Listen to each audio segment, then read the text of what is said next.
Welcome to Kenton's videos. Enjoy the video. You start by assembling clean data so your dashboard is reliable. Connect or paste the three core tables, then convert each to an Excel table with Control plus T so structured references work. Once done, add helper columns, month, quarter, and KPI flags using simple formulas. Make sure to correct data types, trim extra spaces, and remove duplicates. This avoids broken visuals later. By preparing standardized tables up front, you set a stable foundation that lets charting and metrics update automatically as you proceed. Now build the model and add visuals that communicate insight. Load tables into Power Query for transformations or create pivot tables to aggregate by month and category. This simplifies complex joins.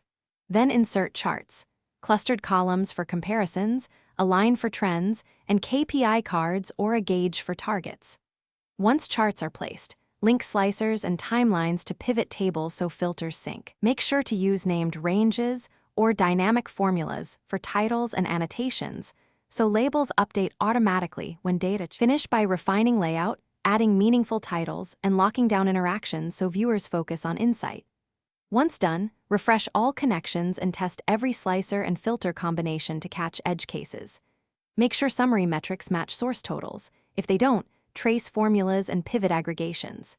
If visuals go blank, check named ranges, refresh the pivot cache, and search for common formula errors like #ref or hash value. One quick tip: keep a copy of raw tables on a hidden sheet to verify numbers without altering source data. Thanks for watching. Consider subscribing if we helped you.